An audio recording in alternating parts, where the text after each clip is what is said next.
Hello students, welcome to RS accounting classes. Today we are going to discuss price determination under monopoly. Microeconomics BCom first Sam chapter number 14 and ये मेरा Telegram channel है RS accounting classes. आप इसको join कर लीजिए. यहाँ पर आपको आने वाले वीडियोस की अपडेट्स मिलती रहेंगी. इसके अलावा study material, syllabus PDF, sample papers and previous year papers वो आपको वहाँ पे अवेलेबल हो जाएंगे. So please join it. And आप लोगों से एक रिक्वेस्ट है, प्लीज़ चैनल को सब्सक्राइब कीजिए. अगर वीडियो अच्छे लगे तो अपने फ्रेंड्स को भी शेयर करना. What is monopoly?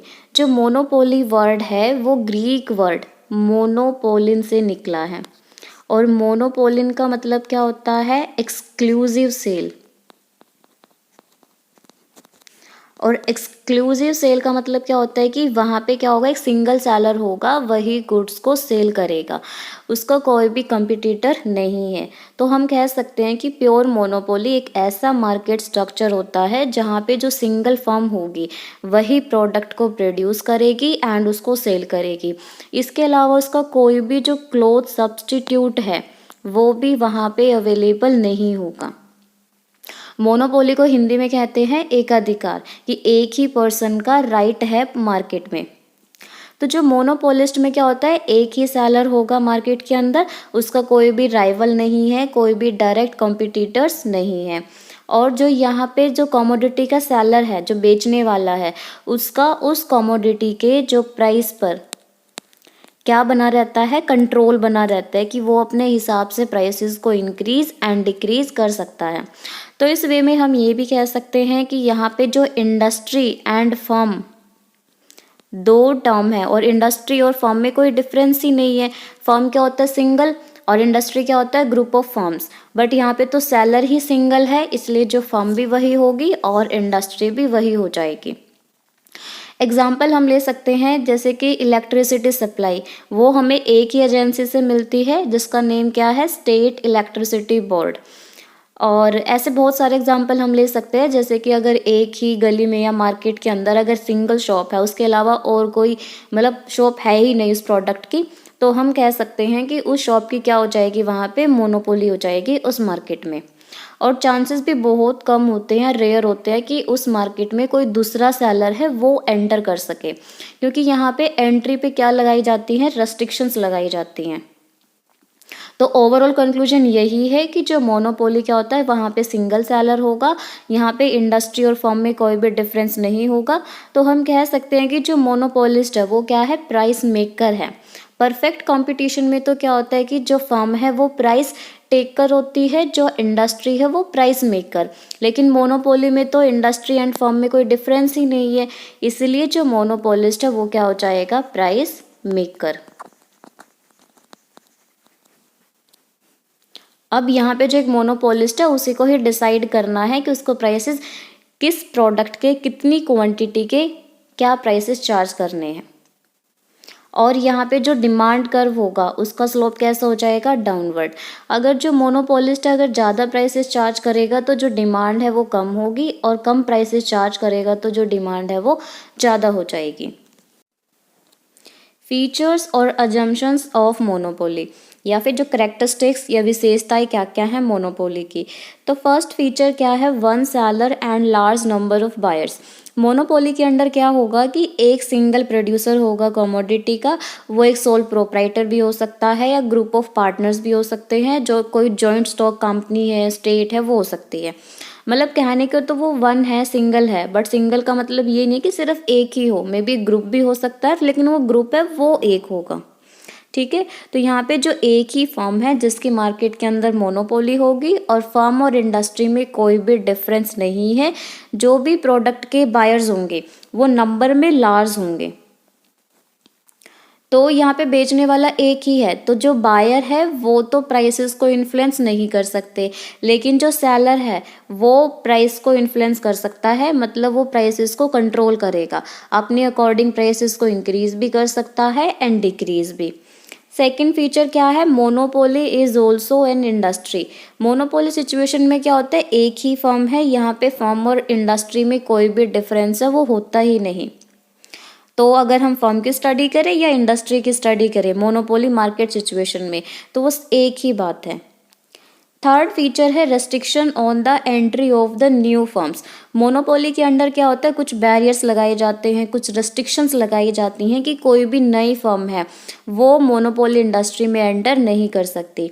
जो ये बैरियर होते हैं वो अलग अलग तरह के हो सकते हैं, जैसे कि कोई लीगल राइट्स होते हैं या फिर जो कानूनी बैरियर लगाए जाते हैं, गवर्नमेंट के लॉज होते हैं, इकोनॉमीज ऑफ स्केल के लगाए जाते हैं, पेटेंट राइट्स की फॉर्म में जो बैरियर्स है, टेक्निकल बैरियर्स हो सकते हैं। तो रिस्ट्रिक्शंस लगाई जाती है कि कोई भी नई फर्म है वो एंटर ना कर सके मार्केट में। अगर वो एंटर नहीं करेगी तो उस मोनोपोलिस्ट की कोई भी कंपटीटर नहीं होगी। फोर्थ फीचर क्या है, नो क्लोज सब्सटीट्यूट, कि जो भी कमोडिटी प्रोड्यूस की जाएगी फर्म के द्वारा उसका कोई भी क्लोज सब्सटीट्यूट नहीं होगा। तभी तो जो मोनोपोलिस्ट है यानी कि वो अपने प्राइसेस को अपने हिसाब से कंट्रोल कर सकता है। अगर उसका सब्सटीट्यूट हुआ तो क्या हो जाएगा, तो प्राइसेस के ऊपर इन्फ्लुएंस पड़ेगा कंपटीटर का, क्योंकि जो कस्टमर है उनके पास एक ऑप्शन अवेलेबल हो जाएगा। अगर एक मोनोपोलिस्ट ज़्यादा प्राइसेस चार्ज करेगा तो वो दूसरे सब्सटीट्यूट को परचेज कर लेगा। तो मोनोपोली के केस में क्या होता है, कोई भी क्लोज सब्सटीट्यूट नहीं होता। Fifth feature is price maker. तो जो मोनोपोलिस्ट है वो क्या है, प्राइस मेकर है। परफेक्ट कंपटीशन के केस में तो क्या होता है कि जो फर्म है वो प्राइस टेकर होती है, इंडस्ट्री प्राइस मेकर होती है। लेकिन मोनोपोली में तो फर्म और इंडस्ट्री में कोई डिफरेंस ही नहीं है, तो यहाँ पे जो मोनोपोलिस्ट होगा वो प्राइस मेकर होगा। क्यों, क्योंकि उसका सप्लाई पे पूरा क्या रहता है, कंट्रोल रहता है कि जो मोनोपोलिस्ट है वो अपने अकॉर्डिंग सप्लाई को इंक्रीज भी कर सकता है एंड सप्लाई को डिक्रीज भी कर सकता है। तो जैसे ही सप्लाई को अगर उसने कंट्रोल कर लिया तो वो प्राइसेस को भी कंट्रोल कर पाएगा। मोनोपोली में लार्ज नंबर ऑफ बायर्स होते हैं। अगर एक सिंगल बायर ने अपनी डिमांड को कम किया तो तब भी क्या होगा, ओवरऑल जो टोटल मार्केट की डिमांड है वो कम नहीं होगी। तो एक सिंगल बायर की वजह से प्राइसेस कभी भी इन्फ्लुएंस नहीं होंगे, लेकिन एक सिंगल सेलर से जो प्राइसेस है वो इन्फ्लुएंस हो जाएंगे। अगर जो मोनोपोलिस्ट है उसने सप्लाई को बढ़ा दिया तो सप्लाई को इंक्रीज करने से क्या होगा कि सप्लाई तो बढ़ गई लेकिन मार्केट में डिमांड तो उतनी ही है, और सप्लाई के ज़्यादा होने से जो प्राइसेस है वो कम हो जाएंगे। इसके अलावा अगर वो सप्लाई को कम कर दे तो डिमांड ज़्यादा है, सप्लाई कम है, तो प्राइसेस है वो इंक्रीज हो जाएंगे।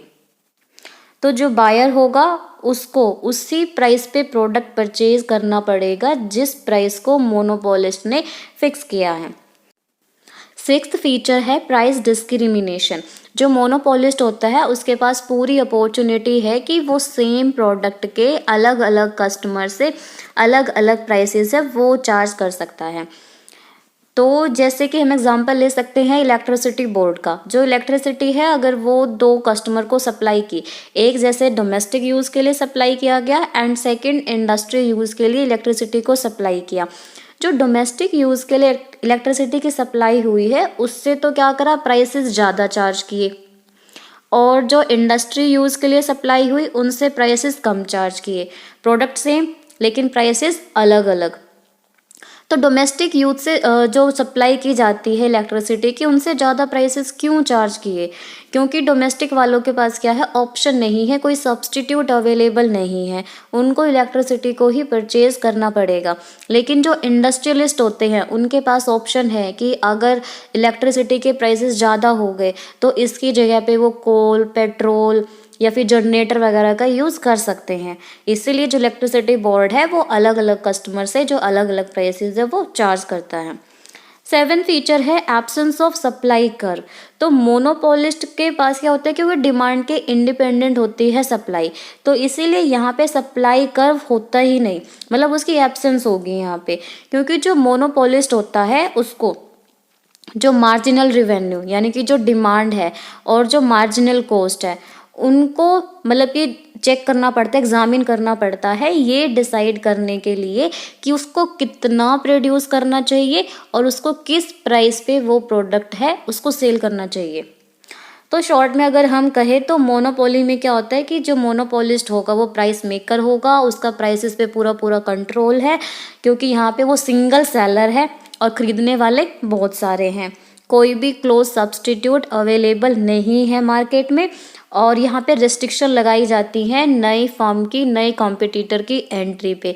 ये जो रिस्ट्रिक्शन होते हैं वो लीगल हो सकते हैं, नेचुरल भी हो सकते हैं और टेक्निकल भी हो सकते हैं। कोजेज और सोर्सेज ऑफ मोनोपोली पावर, कैसे क्या कारण है, क्या सोर्सेज हैं जिनकी वजह से एक फर्म के पास जो मोनोपोली पावर है वो आ जाएगी। तो first is control over raw materials और ओनरशिप ऑफ नेचुरल रिसोर्सेज। जो एक फर्म है अगर वो कंट्रोल करती है किसको, सप्लाई को, सप्लाई किसकी, रॉ मटेरियल्स की या फिर नेचुरल रिसोर्सेज की, और ये जो रॉ मटेरियल है वो यूज़ होते हैं कुछ एक प्रोडक्ट के प्रोडक्शन में। तो यहाँ पे अगर जो मोनोपोलिस्ट है अगर वो सोल ओनर हुआ, मतलब उसकी जो ओनरशिप है वो अकेले की है, कोई और ओनर है ही नहीं, तो क्या कर सकता है वो रॉ मटेरियल की और नेचुरल रिसोर्सेज की सप्लाई को कंट्रोल करके इंडस्ट्री को क्या कर सकता है, मोनोपोलाइज कर सकता है और नए कॉम्पिटिटर्स को बाहर करेगा, जिससे उसके पास जो मोनोपोली पावर है वो आ जाएगी। सेकंड क्या है, पेटेंट्स। पेटेंट क्या होते हैं, एक एक्सक्लूसिव राइट होता है जो कि गवर्नमेंट ने ग्रांट किया था कि अगर किसी भी मतलब कि पर्सन ने या किसी फर्म ने कोई टेक्निक है को प्रोड्यूस करा है या किसी सर्टेन प्रोडक्ट को प्रोड्यूस कर दिया, तो जो गवर्नमेंट है उसको जो एक राइट है वो ग्रांट कर देगी कि आपके अलावा कोई और इस प्रोडक्ट को प्रोड्यूस नहीं कर सकता आपकी परमिशन के बिना। तो जो पेटेंट क्या कर दिया, पेटेंट ने क्या किया, एक जो प्रोड्यूसर है उसको ही राइट दे दिया कि सिर्फ वही उस पर्टिकुलर प्रोडक्ट को प्रोड्यूस करेगा। ये राइट दिया जाता है जैसे किसी ने कोई इन्वेंशन करी है, किसी न्यू टेक्नोलॉजी की इन्वेंशन करी है, या फिर कुछ लीगल राइट्स भी मिल जाते हैं मोनोपोलिस्ट को, तो पेटेंट राइट है वो भी क्या करता है, मोनोपोली पावर क्रिएट करने में हेल्प करेगा। Third is technical barriers. तो कई बार जो टेक्निकल बैरियर्स होते हैं वो भी क्या करते हैं कि न्यू फॉर्म्स की एंट्री पे रोक लगा देंगे, क्योंकि जो टेक्नोलॉजी है अगर एडवांस टेक्नोलॉजी को यूज़ करना है तो वो डिपेंड करता है स्केल पे कि स्केल ऑफ प्रोडक्शन क्या है, क्योंकि जो फर्म लार्ज स्केल पे प्रोडक्शन करेगी, बड़ी बड़ी फर्म्स हैं वो तो एडवांस टेक्नोलॉजी को अफोर्ड कर सकती हैं, लेकिन जो फर्म जिनका स्केल क्या है प्रोडक्शन का बहुत ही स्मॉल है, छोटा है, तो वो एडवांस टेक्नोलॉजी को अफोर्ड नहीं कर सकती। तो टेक्निकल बैरियर भी हैं कि जिसकी वजह से जो एक बड़ी फर्म होती है, लार्ज स्केल पे जो प्रोडक्शन करने वाली फर्म होती है, उसकी जो मोनोपोली पावर है वो ऑटोमेटिक क्रिएट हो जाएगी। गवर्नमेंट पॉलिसी, तो कई बार क्या होता है कि जो गवर्नमेंट है वो एक लाइसेंस को प्रोवाइड कर देती है, ग्रांट कर देती है एक फर्म को कि उस पर्टिकुलर एरिया में वही गुड्स को प्रोड्यूस करेगी एंड सर्विसेज को प्रोवाइड करेगी। बिना गवर्नमेंट से लाइसेंस लिए कोई भी नई फर्म मार्केट के अंदर एंटर नहीं कर सकती, और ज़्यादातर जो ये लाइसेंस है वो पब्लिक यूटिलिटीज़ के केस में प्रोवाइड किया जाता है, जैसे कि इलेक्ट्रिसिटी, गैस, टेलीफोन्स एक्सेट्रा। कि मतलब कि यहाँ पे क्या होगा कि एक एरिया में कि जो एक ही गैस सप्लायर है वही गैस की सप्लाई करेगा, उसके अलावा कोई दूसरा नहीं होगा, क्योंकि यहाँ पे बहुत ही अनडिज़ायरेबल हो जाता है कि एक ही एरिया में कि जो टेलीफोन की सर्विस है या इलेक्ट्रिसिटी की सर्विस है या फिर गैस सप्लाई की सर्विस है वो दो कॉम्पिटिटर्स के यार कि दो फर्म्स के द्वारा प्रोवाइड की जाए। इससे क्या होगा, ओवरलैपिंग हो जाएगी कि कॉस्ट भी डबल आएगी और जो एक्सपेंसेस हैं वो भी डबल हो जाएंगे, क्योंकि मार्केट की डिमांड तो वही है कि अगर वो मार्केट की डिमांड एक सप्लायर से, एक प्रोड्यूसर से फुलफिल हो रही है अच्छे से, तो यहाँ पे किसी दूसरे सप्लायर की कोई भी रिक्वायरमेंट नहीं है। अगर सप्लाई करनी है दूसरे प्रोड्यूसर्स के द्वारा तो उसको क्या करना पड़ेगा, गवर्नमेंट से जो लाइसेंस है वो लेना पड़ेगा। फिफ्थ क्या है, हिस्टोरिकल और एंट्री लैग। तो जो एक फर्म है उसके पास मोनोपोली होती है क्योंकि वो सबसे पहले उस फील्ड में आई थी, कहते हैं ना नया 9 दिन पुराना 100 दिन, जो जितने टाइम से आया हुआ है उसकी जो इमेज है, गुडविल है, वो अच्छी हो जाती है, और जिससे क्या होगा वो पूरे मार्केट पे क्या कर लेता है, एक तरह से अपनी मोनोपोली पावर है उसको क्रिएट कर लेगा। तो लंबे टाइम तक क्या होगा कि जो पहले आ चुका है, जितना ज़्यादा लंबा पीरियड होगा तो उसकी कुछ प्रोडक्ट पे क्या हो सकती है, मार्केट के अंदर जो मोनोपोली पोजीशन है वो हो जाएगी और मोनोपोली पावर को वो एंजॉय करेगा। 6th point is limit pricing policy और अनफेयर कंपटीशन। एक और सोर्स है जहाँ से जो मोनोपोली पावर है वो आ सकती है। कैसे कि जो एग्जिस्टिंग फर्म होंगी वो क्या करेंगी, लिमिट प्राइसिंग पॉलिसी को अडॉप्ट करेंगे।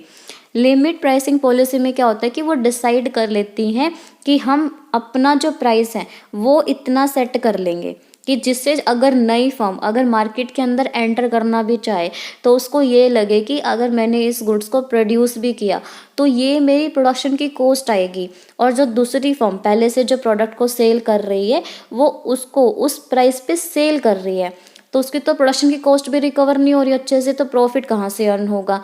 तो ज़्यादातर जो लिमिट प्राइसिंग पॉलिसी है वो एग्जिस्टिंग फर्म के द्वारा अडॉप्ट की जाती है ताकि न्यू फर्म की एंट्री को रोका जा सके।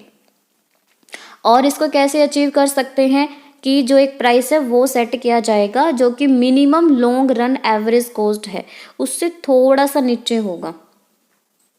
ठीक है, जो ये पॉलिसी है वो जो भी कंटिन्यूस प्रोडक्ट डिफरेंशिएशन से या फिर हैवी एडवर्टाइजिंग से उसके साथ भी इसको कंबाइन किया जा सकता है कि जो भी फर्म होगी ना जो लिमिट प्राइसिंग पॉलिसी को अडॉप्ट कर रही है वो एडवर्टीजमेंट पे ज़्यादा खर्चा कर देगी या फिर अपने प्रोडक्ट को दूसरे फर्म्स के प्रोडक्ट से डिफरेंशिएट करने के लिए कोई नया आइडियाज़ लगा सकती है, जिससे क्या होगा कि जो नई फर्म है वो मार्केट के अंदर एंटर नहीं करेंगी, उनको अनअट्रैक्टिव फील होगा क्योंकि उनको प्रॉफिट तो होगा ही नहीं। इसीलिए कैपिटल साइज, तो कैपिटल साइज है वो भी हेल्प करता है मोनोपोली पावर को क्रिएट करने के लिए। कभी कभी क्या होता है कि जो पर्टिकुलर प्रोडक्टिव यूनिट को अगर इस्टेब्लिश करना है उसके लिए जो ह्यूज अमाउंट ऑफ कैपिटल है उसकी रिक्वायरमेंट है कि जो फर्म इतनी ज़्यादा कैपिटल को अफोर्ड नहीं कर सकती तो वो उस प्रोडक्टिव यूनिट को एस्टेब्लिश भी नहीं कर पाएंगी और जो कंपटीशन है वो अवॉइड हो जाएगा, जिससे मोनोपोली पावर है उसी फर्म की हो जाएगी जो कि ज़्यादा अमाउंट ऑफ कैपिटल को मतलब कि अरेंज कर सकती है और उसकी हेल्प से जो प्रोडक्टिव यूनिट है उसको एस्टेब्लिश करेगी।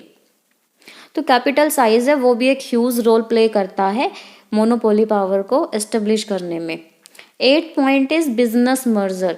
तो कई बार क्या होता है कि मार्केट में अगर 2 और मोर फर्म्स हैं जो जिनकी गुडविल बहुत ही अच्छी है, जिनका मार्केट शेयर भी अच्छा है, कई बार क्या करती है वो कंपटीशन को अवॉइड करने के लिए कि जो पहले एक दूसरे को compete कर रही थी वो अब क्या करेंगी, एक दूसरे साथ कंबाइन हो जाएंगी, यूनिफाइड हो जाएंगी।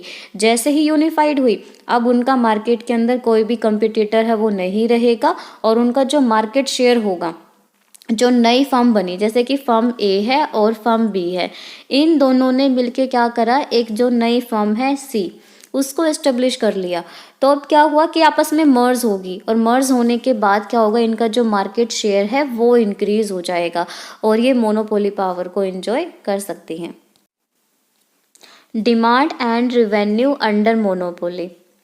तो मोनोपोली मार्केट सिचुएशन में जो फार्म एंड इंडस्ट्री है उसमें हम कोई भी डिफरेंशिएट नहीं करते, वही फर्म होती है एंड वही हमारी हो जाएगी इंडस्ट्री।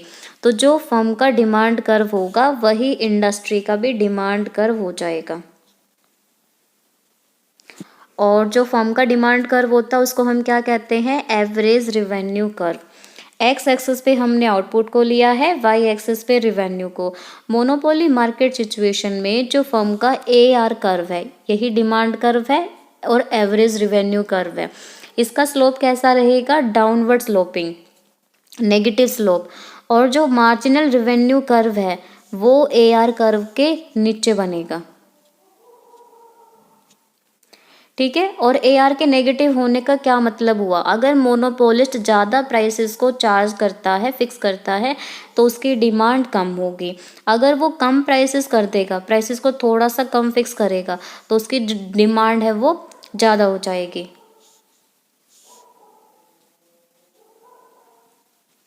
प्राइसेस को कम करने से अगर प्राइसेस ज़्यादा हुए, ज़्यादा फिक्स किए तो डिमांड कम है, प्राइसेस को उसने कम कर दिया तो डिमांड ज़्यादा हो जाएगी। तो प्राइस और डिमांड में कैसा रिलेशन हुआ, नेगेटिव रिलेशन हुआ। और यहाँ पे टोटल रिवेन्यू मैक्सिमम कब होगा, जब MR की वैल्यू 0 होगी। और टोटल रिवेन्यू TR हम कैसे निकाल सकते हैं, प्राइस इनटू क्वांटिटी करके। और जो एवरेज रिवेन्यू है वो प्राइस भी बोल सकते हैं कि जो AR है वही क्या है, प्राइस है। कैसे,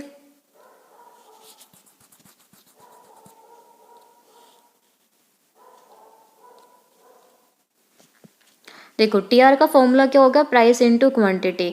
और एवरेज रिवेन्यू कैसे निकालते हैं हम, टीआर अपॉन में क्यू आउटपुट। और टीआर का फॉर्मूला क्या है, पी इंटू क्यू। और इसको हम क्यू तो डिवाइड करेंगे, क्यू से क्यू कट गया तो एआर किसके इक्वल हो जाएगा, पी के इक्वल हो जाएगा। और यहाँ पे एक रिलेशन और है कि जैसे जैसे प्राइसेस गिरते हैं, प्राइसेस कम हो जाएंगे तो जो एआर है वो भी डाउन हो जाएगा और जो एमआर है वो भी कम हो जाएगा। लेकिन जो एमआर के गिरने की रेट होगी वो एआर के गिरने की रेट से ज़्यादा होगी। और जो एवरेज रिवेन्यू है वो कभी भी ज़ीरो नहीं होता, वो हमेशा पॉजिटिव रहेगा। लेकिन जो एमआर है वो ज़ीरो भी होता है एंड नेगेटिव भी होगा। और जिस पॉइंट पे एमआर ज़ीरो होता है वहीं पे जो हमारा टोटल रिवेन्यू है वो मैक्सिमम होगा।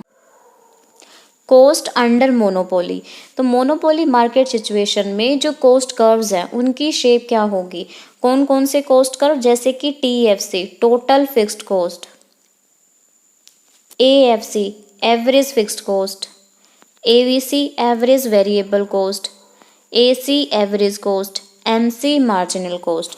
तो जैसी शेप परफेक्ट कंपटीशन में होती है कोस्ट कर्व की, वही सेम शेप होगी मोनोपोली मार्केट में। तो टीएफसी की शेप क्या होती है, parallel to X axis. AFC की शेप क्या होगी, रेक्टेंगुलर हाइपरबोला।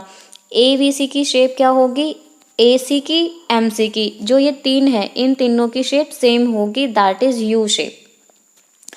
तो मोनोपोली में और परफेक्ट कंपटीशन में कोस्ट को लेके डिफरेंस क्या है कि परफेक्ट कंपटीशन में तो क्या होता है कि लॉन्ग रन में कि जो मार्जिनल कॉस्ट है और एवरेज रिवेन्यू है वो इक्वल होते हैं। तो यहाँ पे क्या होगा कि जो एमसी कर्व होगा वही फर्म का सप्लाई कर्व भी होगा, ठीक है। लेकिन जो मोनोपोली में क्या होता है कि जो एमसी है वो लेस देन रहेगी और जो एवरेज रिवेन्यू है वो ज़्यादा रहेंगे। ऐसा क्यों, क्योंकि मोनोपोलिस्ट के ऊपर कोई भी ऑब्लिगेशंस नहीं है कि वो दिए गए प्राइस पे ही उस कमोडिटी को सेल करे। जो मोनोपोलिस्ट होगा वो अपने हिसाब से जो प्रोडक्ट का प्राइस होगा उसको फिक्स कर सकता है कि अगर डिमांड ज़्यादा होगी बायर्स की तो सप्लाई ज़्यादा होगी, डिमांड बायर्स की अगर कम है तो सप्लाई भी कम है।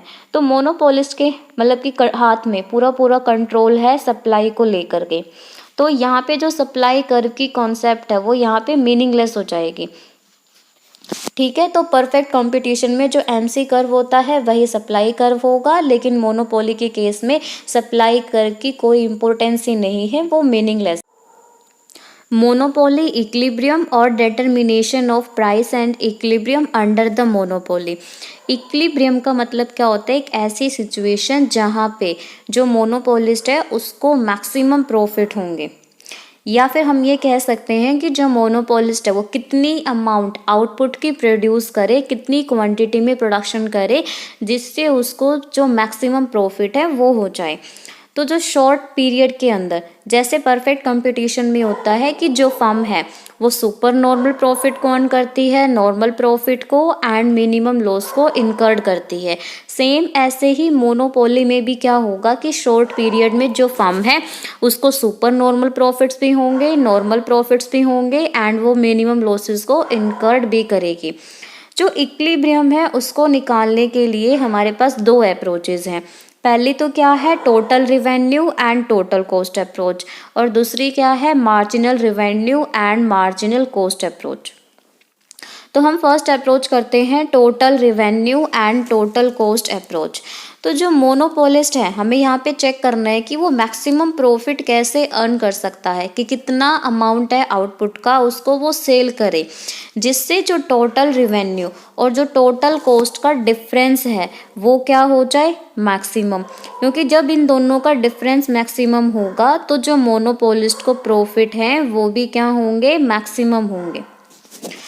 तो टीआरटीसी अप्रोच की हेल्प से हम वही क्वांटिटी जो आउटपुट की क्वांटिटी है उसको फाइंड आउट करेंगे जहाँ पे टीआर और टीसी का जो गैप है वो मैक्सिमम होगा। अब जैसे डायग्राम में भी दिख रहा है, एक्स एक्सिस पे हमने आउटपुट को लिया है, वाई एक्सिस पे रिवेन्यू एंड कॉस्ट को लिया है। जो ये हमारा टी आर है ये टोटल रिवेन्यू कर्व है, और यह है हमारा ये जो इन्वर्टेड एस शेप का है ये है total cost curve, TC curve. क्योंकि ये यहाँ से स्टार्ट क्यों हुआ, देखो टी आर तो हमारा कहाँ से स्टार्ट हो रहा है, ओरिजिन से। क्यों, क्योंकि अगर हम जो फर्म है अगर वो 0 यूनिट को सेल करेगी तो रिवेन्यू भी उसको क्या होगा, 0।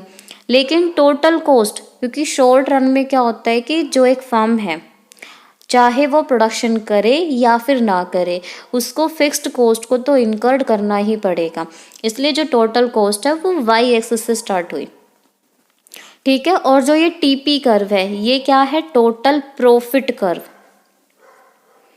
अब देखो सबसे पहले क्या था स्टार्टिंग में, जब हमारी देखो टोटल कॉस्ट तो ओपी है और जो टोटल रेवेन्यू 0 पे ही है, ओरिजिन पे है, मतलब रेवेन्यू तो कुछ हुए नहीं, तो जो कॉस्ट आएगी तो टीआर और टीसी का जो गैप आया वो किसके इक्वल हो गया, टीसी के, और इतना ही हमें क्या हो जाएगा, लॉस। तो यहाँ पे नेगेटिव हो गया हमारा जो टोटल प्रॉफिट कर्व है, यानी कि वो लॉस में चला गया। अब जैसे जैसे क्या हुआ, प्रोडक्शन करा फिर रिवेन्यू करी और रिवेन्यू इंक्रीज होते गए तो हम एम पॉइंट पे पहुंच गए, और एम पॉइंट पे क्या हुआ कि जो टीआर और टीसी हैं दोनों इक्वल हो गए। टीआर और टीसी इक्वल होंगे तो प्रॉफिट क्या हो जाएंगे, 0। और ये कौन सा पॉइंट आ जाएगा, ब्रेक इवन पॉइंट, कि ना तो यहाँ पे प्रॉफिट है और ना ही यहाँ पे लॉस है।